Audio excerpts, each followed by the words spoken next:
Estamos? Vamos, Estamos. Ok. Sim. Conseguem ver o PowerPoint? Sim. Ok. Então continuamos.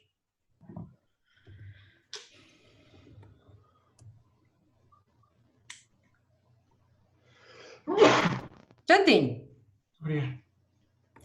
Agora, isto para mim é importante vos passar, não está no vosso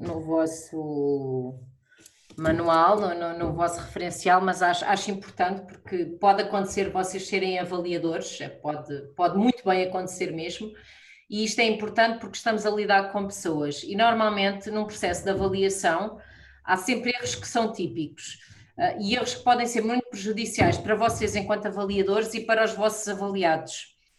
E lá está, nunca esquecendo que estamos a lidar com pessoas, por isso eu achei pertinente falar-vos um bocadinho disto, não aprofundadamente, mas pelo menos para vocês terem um bocado a noção emocional daquilo que dos erros típicos que pode haver num processo de avaliação de desempenho. A primeira coisa é dizer sempre, nós presumirmos, é acharmos que lá porque o trabalhador sempre trabalhou bem toda a vida, continua a trabalhar bem. Isso é falso. E nunca se agarrem a isso. Era um bocado aquilo que o meu chefe dizia, já foi ver as notas anteriores. Não, a mim interessa-me o que ele fez este ano, ou o que ele fez estes 2 anos no meu caso. Com vocês deve ser igual. Lá porque ele foi sempre um excelente trabalhador, não tomem como certo que ele vai continuar a ser um excelente trabalhador.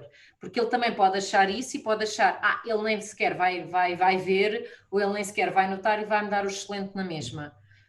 Percam tempo com os vossos colaboradores e percam tempo com essa avaliação contínua de tentar perceber como é que o vosso colaborador está realmente, o que é que ele está a dar à empresa durante o ano de avaliação. Ok? Esta parte é muito difícil, digo-vos já, para mim é das tarefas mais hercúleas da gestão dos recursos humanos, é a avaliação, porque gera sempre muitos inimigos. Vocês vão ser espetaculares se algum dia chegarem a este ponto, vocês vão ser espetaculares até ao dia em darem notas. Quando forem darem notas, têm que estar preparados e terem... Eu estou a gravar? Agora lembrei-me. Estou a gravar, não estou? Sim. Pronto. Preparem-se para esse dia, quem tem assim uma maior dificuldade em gerir aqui a gestão de conflitos. Tatiana gosta muito da gestão de conflitos, já percebi. Mas quem tem alguma dificuldade com isso tem que estar mentalizado que a partir desse dia vai ter inimigos. Inimigos entre aspas, porque se nós também soubermos conversar com as pessoas, e as pessoas têm que ter 2 dedos de testa, e se nós tivermos a razão do nosso lado, as pessoas devem perceber aquilo que realmente desempenharam ao longo do ano. Mas não é o inverso também acontece, certo? Uma pessoa que teve um mau desempenho não significa que de repente não se foque. Exatamente. E se foque. Exatamente. Pronto, esta parte aqui é muito importante. A imparcialidade é uma coisa que é muito, muito, muito difícil mesmo, porque nós temos tendência, enquanto desfia, enquanto avaliadores, mas isto tem a ver um bocado com... Não sei se é empatia, mas é se calhar com a facilidade, o facilitismo, porque para nós, enquanto desfia ou enquanto avaliadores, é muito mais fácil, lá está, é um bocado aquela coisa que nós já conversámos quando o Ruben falou de qualquer coisa, de nós termos, quando precisamos de ir para a luta, precisamos logo de arranjar pessoas para o nosso lado, porque é mesmo assim, é a sobrevivência do ser humano. E aqui é a mesma coisa, é o facilitismo, é muito mais fácil para nós termos pessoas que concordam connosco e não nos colocam problemas. Portanto, a nossa tendência vai sempre ser avaliar pelo ponto máximo essas pessoas que concordaram sempre connosco. Mas o facto de elas concordarem sempre connosco não significa de todo que elas tenham que ter a classificação mais elevada. E há uma tendência muito grande em fazer isto. E é preciso ter muita imparcialidade. Certo? Estão todos comigo? Sim. Pronto. E depois classificar bem um colaborador em função do seu desempenho nos últimos tempos. Depois, esta parte, valorar excessivamente as pessoas que têm facilidade em comunicar e em se relacionar, isto também às vezes acaba por ser injusto, porque é assim, a não ser que seja realmente um trabalho onde a boa comunicação seja exigida para o desempenho das suas funções, um bom funcionário não tem que ser obrigatoriamente um super bom comunicador. E às vezes aquela pessoa lá está, que é o carisma, que tem carisma, nós temos tendência sempre a avaliar pela positiva, ou por mais positiva, ou com uma nota mais elevada, essa pessoa que tem mais carisma, porque comunica bem, porque quando chega à sala todos param para o ouvir. Mas isso não quer dizer obrigatoriamente que aquele caladinho que está ali sentado ao fundo da secretária não seja muito melhor que essa pessoa que tem carisma e faz xanã todos os dias. E também é muito fácil para nós cairmos nesta tentação de valorizar por excesso essa pessoa que se comunica e se relaciona muito bem. Ok? Estão-me a fazer entender? Para mim é importante, sim, enquanto formadora, que eu vos passe esta mensagem. Está bem?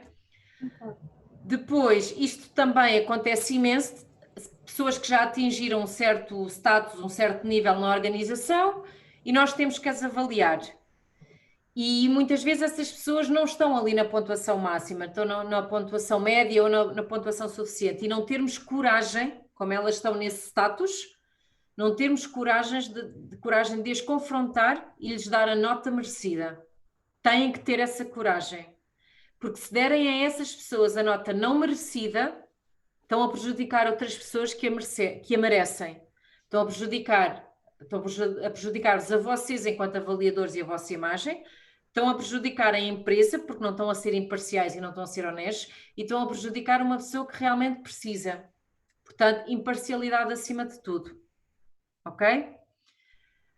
Amigos e conhecidos, cuidado, por serem vossos amigos de fim de semana, por serem os vossos amigos da churrascada, não quer dizer que sejam mais espetaculares que os outros.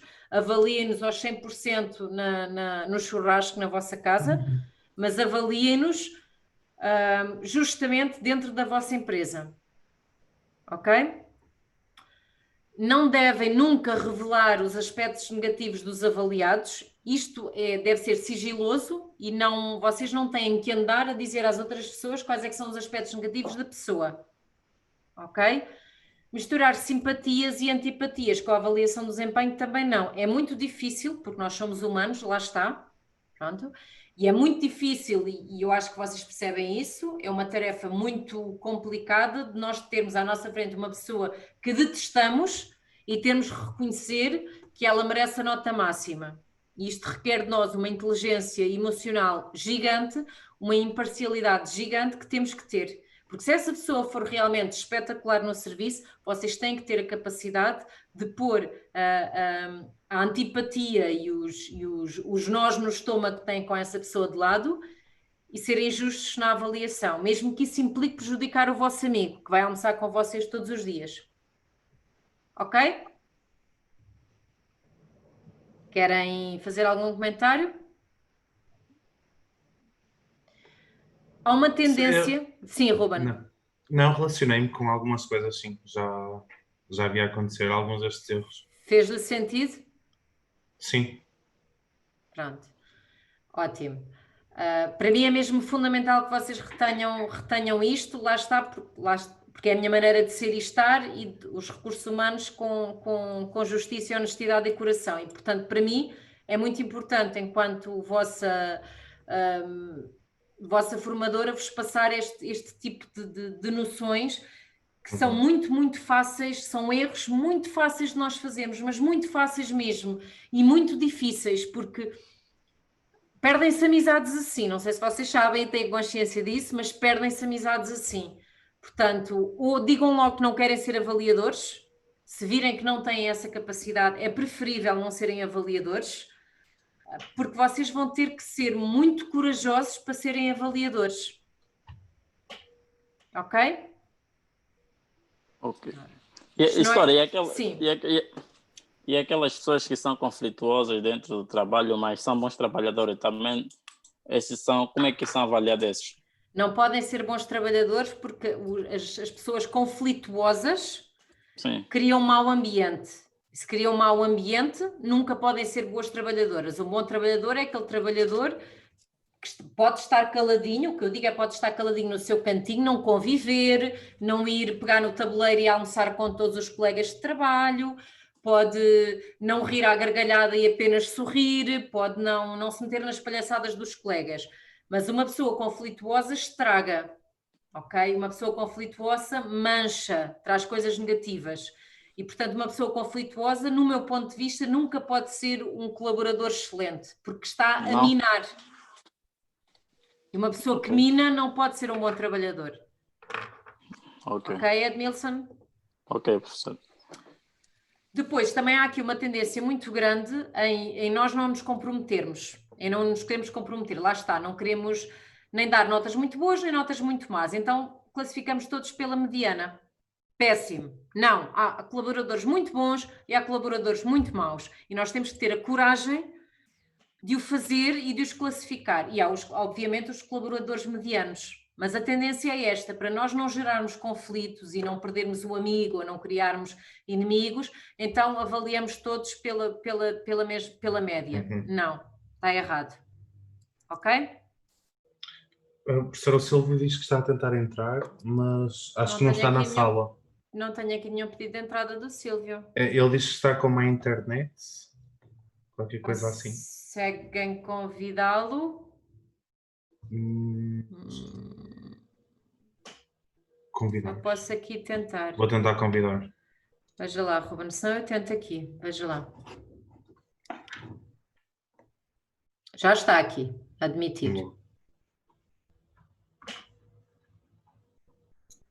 Silvio? Já está aqui. Olá, Silvio. Olá, Stora. Bem-vindo. De volta. Pronto, a avaliação de desempenho é uma avaliação sistemática do desempenho de cada pessoa na função ou cargo que desempenha na empresa, das metas e os objetivos que devem ou a serem alcançados, das competências que traz para a organização e do seu desenvolvimento. Não se esqueçam também de uma coisa fundamental, na minha ótica. Quando vocês avaliam pessoas, os vossos colaboradores, não se esqueçam de ter os interesses da organização na vossa cabeça. E muitas vezes isso também nós acabamos por nos esquecer. Ok? E então estabelecemos critérios de avaliação que não se coadunam com os critérios necessários para a sobrevivência da empresa. Porque simpatizamos com aquela pessoa e queremos ser fofinhos. Não. Nós temos que respeitar a nossa empresa. Ok? Temos que agregar competências e conhecimento e valorização das pessoas para a nossa empresa. E se as pessoas foram medianas. Não temos que as despedir, temos que as formar. Ok? Eu parece que estou-vos aqui a dar uma lição de moral. Mas não estou. Pronto. Então, os principais tipos de avaliação de desempenho que existem é esta avaliação por competências. Aqui, os avaliadores normalmente identificam nos colaboradores as evidências de desempenho, os conhecimentos no que toca às competências técnicas, comportamentais e que sejam necessárias para a organização. Pronto. Ok?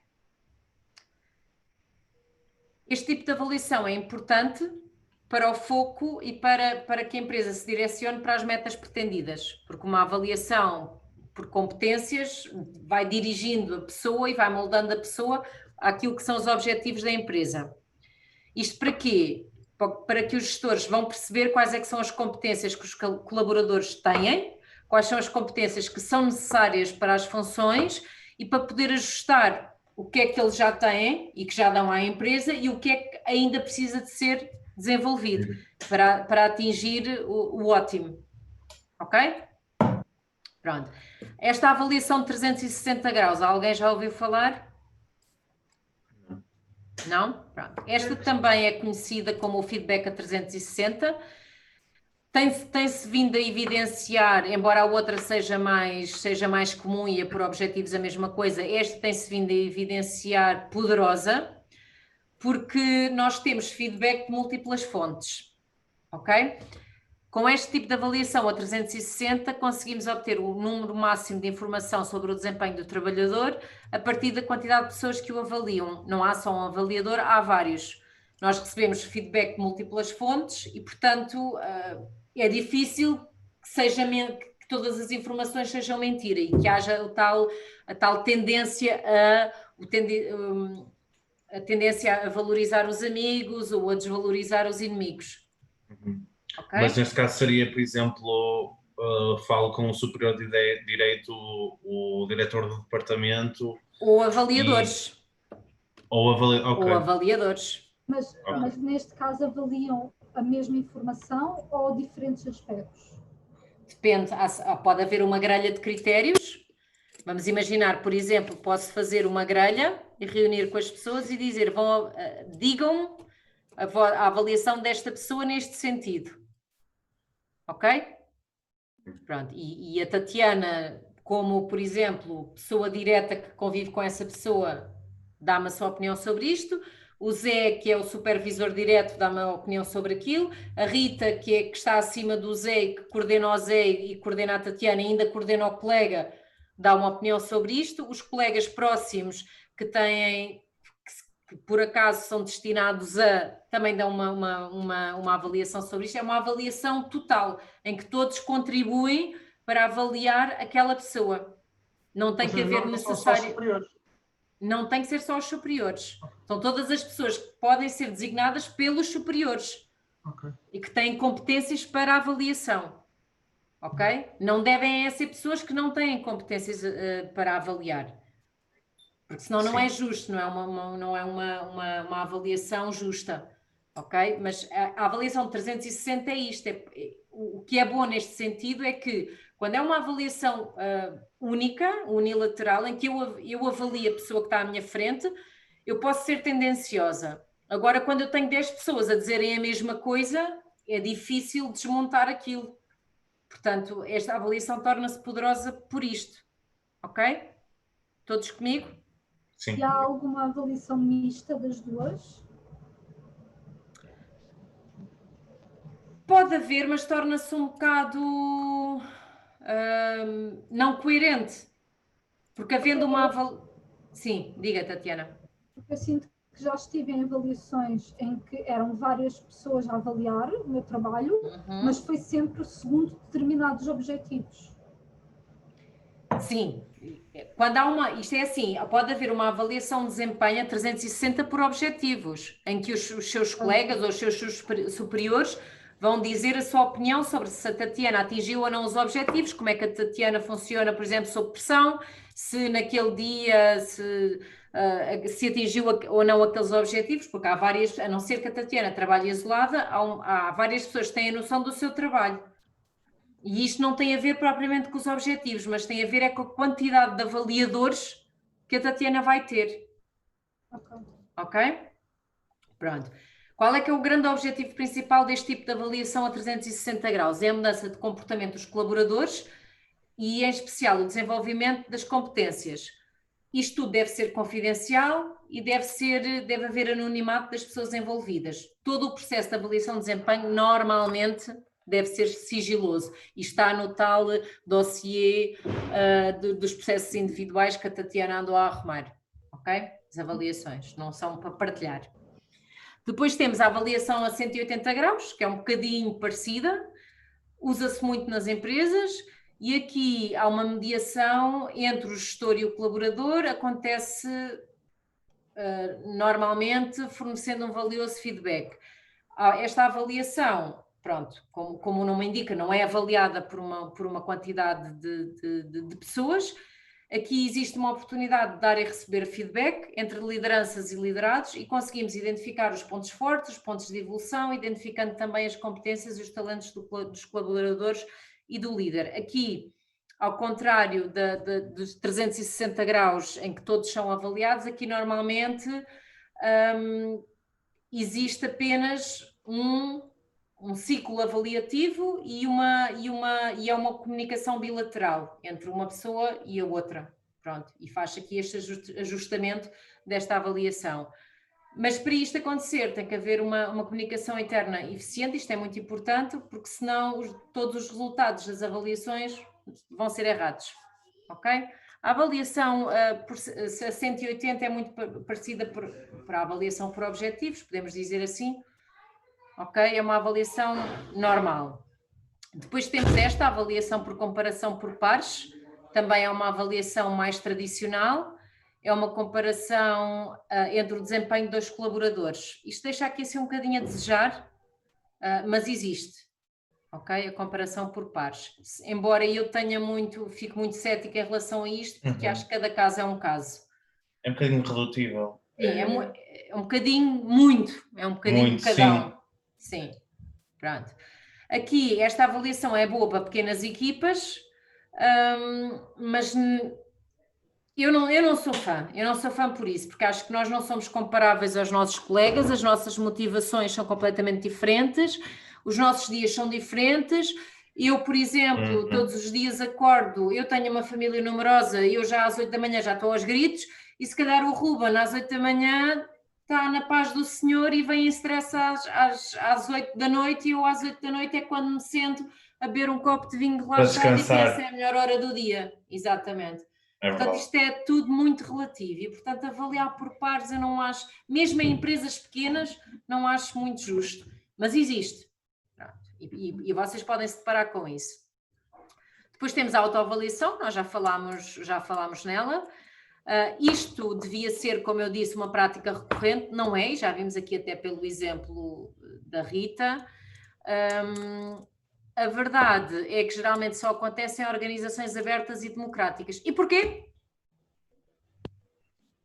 São as mais fixes. E porquê? Não roubas. Só um minuto. Sim, tudo bem. E porquê?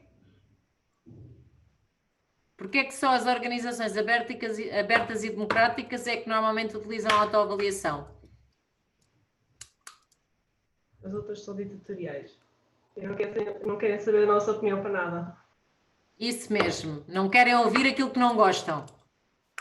Não é? Normalmente nós reagimos assim. Se nós não queremos ouvir as respostas, não fazemos as perguntas. E isto é um bocado como funciona, são as empresas fechadas, não querem saber a opinião dos trabalhadores, porque têm medo, ou porque não querem mudar, ou porque são autoritárias e, portanto, não fazem autoavaliação. Porque a autoavaliação, ouvir aquilo que nós não gostamos não é para todos. Pode ser, de facto, um processo transformador e deve ser um processo transformador. Agora, a capacidade que as empresas têm de serem sujeitas a um tipo de coisa destas não é para qualquer um. Tá? Pronto. A avaliação de desempenho, aqui o colaborador é estimulado a avaliar o seu desempenho, a sua eficiência, a sua eficácia. Quando acaba de analisar, há esta discussão com a chefia e depois, se as coisas não estiverem ótimas, há um planeamento interventivo de acordo com as áreas que estão menos desenvolvidas, ou deve haver. Ok? Agora, regras de ouro. Estamos quase a terminar esta avaliação de desempenho. Regras de ouro para vocês, se fizerem avaliação de desempenho, darem sempre feedback, tal e qual como nas entrevistas. Nunca deixem de dar feedback ao funcionário e primeiramente, elogiar o avaliado, mesmo que ele tenha muitos defeitos, mesmo que haja muitas coisas a corrigir, muito trabalho a melhorar, comecem sempre pelas partes positivas, está bem? Nunca se foquem na personalidade, porque senão vão encontrar coisas que não gostam nas pessoas e nós não estamos a avaliar as pessoas, estamos a avaliar o trabalho das pessoas. Portanto, sejam imparciais e ponham esse demóniozinho de lado e foquem-se no desempenho da pessoa. Ok? Para se organizarem melhor, convém que vocês façam um balanço positivo e negativo daquilo que podem avaliar. Tenham noção daquilo que vocês podem avaliar. Ok? Quando vocês são designados avaliadores, tenham noção se conseguem ser avaliadores. Quando estão a avaliar a pessoa, não criem expectativas daquilo que não pode ser cumprido, porque podem, como nós já falámos aqui, surtir o efeito contrário no avaliador, em vez dele ficar motivado, ficar desmotivado, e até vos acusar. Depois, a avaliação por objetivos, que já falámos aqui, objetivos ao longo do período a avaliar, e o profissional atinge, ou não atinge, ou supera. Ok? Dúvidas, questões, partilhas? Finito? Finito. Acabamos. Ok. Não há nada que queiram partilhar comigo? Então, acabou-se esta parte. Vamos entrar então agora na função pessoal. Não sei se vocês tiveram a oportunidade de ver o referencial. Eu ainda não coloquei o módulo, não coloquei o manual, desculpem, mas já coloquei a sessão de hoje e coloquei um pequeno exercício. Não sei se tiveram a oportunidade de ver. Sim, eu estou quase a imprimi-lo. Pronto, boa. Sim, Assim fazemos partilha. Estou só a ligar a impressora. Já mandei mensagem aos meus pais para ligarem a impressora e eu já imprimo. Boa, boa, boa. Já Pronto, estou então... aqui. Sim, Silvio. Fala comigo. Não, não dá para falar. Não? Parecia-me Não que estou queria dizer nada alguma para coisa. falar. Ok. Não, só disse que não viu o material. Pronto. Eu passei, pus lá no... Quem que mandou por e-mail, não e foi? mandei Também. por e-mail também, sim, é um exercício. Este módulo começa pela função pessoal. O que é que vocês estão a ver neste momento? Nada, Nada? só nós. Só vocês? Ok.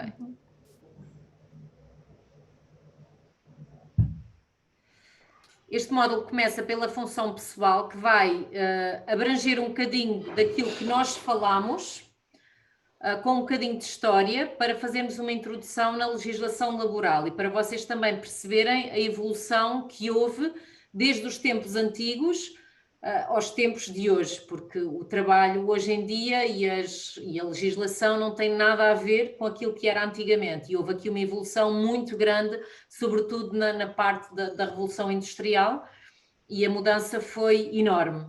E, portanto, vamos abordar hoje a função pessoal para entrarmos na quinta-feira, já mesmo na parte da legislação laboral. Como eu vos disse, desde o dia 1 de outubro de 2019, a legislação mudou em alguns aspectos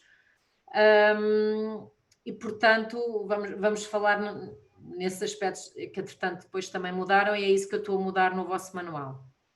Ok? Vamos a isso? Ok. Antes de fazermos um pequeno intervalo.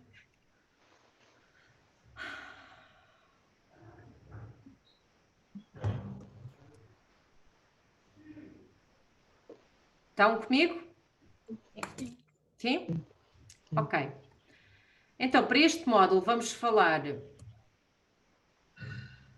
da função pessoal de legislação laboral e pretende-se que no fim deste módulo vocês sejam capazes de aplicar corretamente a legislação na área da contratação geral do trabalho. Eu vou-vos passar depois a legislação laboral. Vocês podem ter um livro, que é uma coisa assim, do Código do Trabalho, ou podem consultar na net. Eu consulto sempre na net. Claro que tenho coisas impressas onde vou corrigindo, mas está sempre a mudar, estou sempre a pôr post-its e coisinhas vermelhas e estou sempre a corrigir, mas no entanto está sempre disponível na net. Portanto, é uma ferramenta muito fácil de utilizar e normalmente na net já vem com todas as correções e com todas as alterações que foram feitas.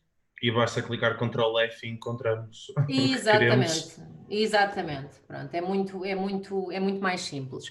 Claro que, por exemplo, eu na faculdade nunca pude fazer isso, tive sempre que andar com o livro do Código do Trabalho atrás e outros demais, mas no meu ponto de vista não vale a pena, porque está sempre a mudar, ainda mais agora. Pode ser que hajam outra vez grandes mudanças por causa desta situação pandémica.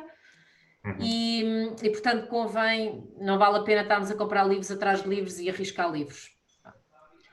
Para este módulo hoje vamos falar da função pessoal, dos conceitos, objetivos, as tarefas e a interação entre o pessoal e a organização e um bocado desta sinergia. Vamos falar um bocadinho, vai-vos parecer um bocadinho daquilo que nós temos vindo a falar, é um bocadinho de consolidação de conhecimentos para dar o salto para esta parte do direito do trabalho, onde vamos entrar mesmo na legislação e vamos falar no conceito e nos princípios gerais da legislação do direito do trabalho, os direitos e deveres das partes, da parte do empregador e do empregado. Vamos falar dos tipos de contrato de trabalho que existem, do contrato de trabalho a termo certo, a termo incerto, por aí fora, de todos os tipos de contrato e todas as especificidades de cada um.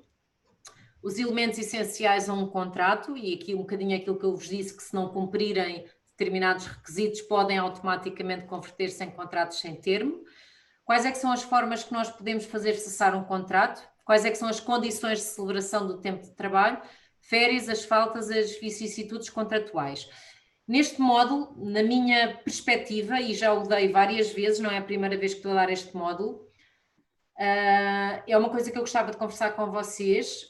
Aqui, no que vos apresenta nas várias sessões, acaba por ser repetitivo. Portanto, eu tomei a liberdade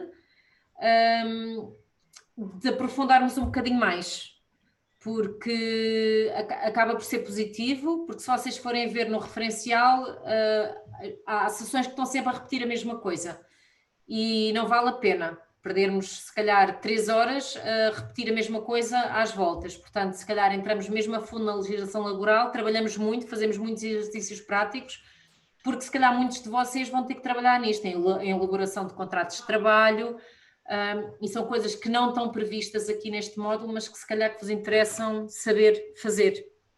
O que é que acham? Sim, sim, sim. Sim? Fazemos Acho isso? mais dinâmico, sim. Pronto, ótimo. Porque é importante para vocês e há muitos tipos de contrato agora, cada vez mais o teletrabalho, os contratos de trabalho temporários, a parcial, é tudo completamente diferente e nós tanto podemos fazer uma abordagem muito rápida de tudo ou então podemos aprofundar um bocadinho mais porque vocês não sabem para aquilo que vão e se calhar convém estarem preparados para saberem fazer e elaborar qualquer tipo de contrato de trabalho e para não caírem no erro de não terem todos os elementos necessários. Ok? Então vamos a isso. Para hoje tenho agendado para vocês, planeado, os conceitos, objetivos, tarefas, interação entre pessoal e organização e esse exercício prático que eu sei que vocês vão gostar imenso. Vai ser feito no fim, quando vocês estiverem cheios de sono e fartos de me ouvir, que é para acordarem. Combinado? Tá bom. Combinado. Então, o que é isto da função pessoal? A função pessoal é o serviço que o trabalhador presta na estrutura da empresa ou organização. Ok? Isto, vocês já fizeram isto e agora vão ver e vão dizer assim, mas ela está a repetir-se. Não, isto tem todo um objetivo, ok? Determina quais as funções que o trabalhador vai desempenhar ou o posicionamento que ele vai ter na organização e na hierarquia. E vocês agora vão dizer, mas já fizemos isso no levantamento de funções. Sim, ok. Mas isto é a função pessoal. Pronto, vamos lá chegar. O conceito. Esta função, nós já falámos aqui, deve ficar definida no momento em que é elaborado o contrato de trabalho, logo, até para vocês não serem prejudicados, e é o conjunto de tarefas integradas num posto de trabalho inserida em unidades de trabalho diferenciados com características semelhantes quanto a aptidões, exigências, responsabilidades inerentes às referidas tarefas. Portanto, os vossos trabalhadores têm que saber para o que é que vão. Quais é que são os grandes objetivos da função pessoal? Sobretudo, melhorar o desempenho do trabalhador e adequar a sua função à maior produtividade da empresa ou instituição. Não se esqueçam disto. Isto implica motivação, por um lado, e implica super performance na empresa, que por sua vez vai significar uma otimização daquilo que nós queremos para a nossa empresa. Certo? Isto, até agora, faz tudo sentido, já falámos de uma forma ou de outra sobre isto. Sim? Uhum. Ok. Então, primeiro desafio que eu vos lanço. No momento da admissão, adequar a cada função o trabalhador mais indicado, só que assim... Isto não falei, mas sim, pronto.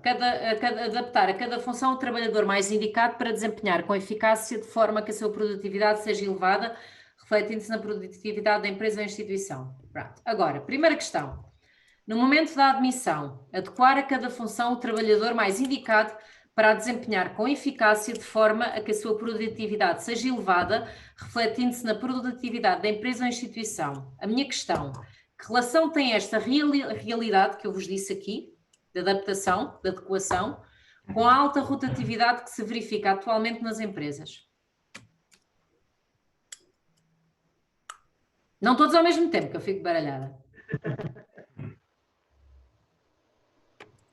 O que é que vocês acham? O que é que uma coisa tem a ver com a outra? Não. Sim, não estão a escolher o trabalhador indicado para desempenhar a função com eficácia. E o que é que isso tem a ver com a alta rotatividade? Zé, não percebi. Ou então as empresas querem sempre mais. É a melhoria contínua, está bem, mas se calhar há empresas que abusam e que põem os patamares demasiado elevados e as pessoas não conseguem dar resposta. Porquê é que vocês acham que nós temos que adequar cada trabalhador a uma função que seja mais indicada a ele, em que ele produza mais eficazmente as suas competências, produza mais, que a produtividade seja elevada, e isso vai se refletir na produtividade da empresa, se nós adequarmos a cada função o trabalhador mais indicado para a desempenhar. O que é que acham? Qual é a relação direta que isto tem com a rotatividade? A reduzir a rotatividade. Porquê? A princípio, se o candidato ideal estiver a exercer corretamente a função, não há motivo para que ele seja substituído. Sim, isto Na gera teoria, uma... Na prática, o tipo de contrato vai ter aqui muita influência. O tipo de contrato. E mais? Eu diria que a própria realização profissional, se ele for efetivamente indicado para o cargo e estiver a produzir muito bem, ele vai se sentir contente com o seu trabalho, possivelmente na teoria, e portanto ele próprio não se demite ou não quer largar a função que tem. Ou então sobe na empresa, vai cair fora pela Ou, hierarquia, sim. fica a vaga outra vez vazia. Mais ideias? Mais partilhas? Só porque a empresa diz que é mais indicada a desempenhar aquela função, não quer dizer que o funcionário concorda e queira desempenhar essa função. E o que é que isso implica com a alta rotatividade? Para a função. Mas aqui estamos a falar, ele já entrou e estamos aqui naquela parte em que estamos, já o escolhemos, não é? E que estamos Olha, Manel, vais fazer isto. por exemplo, ou até, vamos imaginar que até ele já lá está 1 ano ou 2. Pronto. Não, aqui é no momento da admissão, pronto, vamos esquecer isso de 1 ano ou 2. No momento em que o admitimos, porque é que devemos adequá-lo a determinada função onde ele vai desempenhar mais eficazmente a tarefa? Porque é que está relacionado diretamente com a rotatividade? Quero ouvir mais opiniões. Silvio, aí na Rússia, o que é que me diz sobre isto? Pode-te repetir a pergunta, Astor? O que é que acha que a alta rotatividade das pessoas, ou seja, as pessoas saírem muito das empresas, e isso vê-se muito hoje, o que é que acha, onde é que pode haver uma relação entre a alta rotatividade das empresas, que se está a verificar cada vez mais hoje, com isto de adequar a cada função o trabalhador mais indicado para a desempenhar? O que é que acha que uma coisa pode ter a ver com a outra? Doutora, não sei a resposta no momento. Posso pensar mais? Priscila?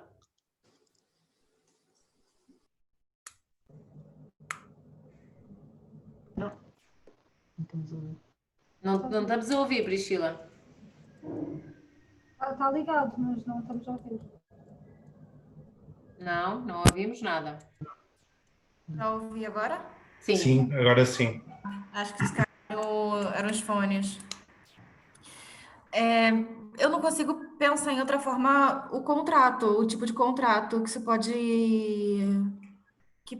Pronto, se é um contrato a termo, pode dar margem para o funcionário procurar um outro trabalho mais com um contrato sem termo. Eu não consigo deixar isso de lado nessa questão. Ok. A questão É assim, isto vai acabar, mas vamos ainda fazer mais uma reunião, fazemos um intervalo só um bocadinho mais tarde, que é para não perdermos o raciocínio, está bem? E Diana, diga-me coisas, o que é que acha? O que é que uma coisa tem a ver com a outra? Talvez na experiência profissional. Não sei. Diga-me. Eu disse talvez na experiência profissional. Sim, mas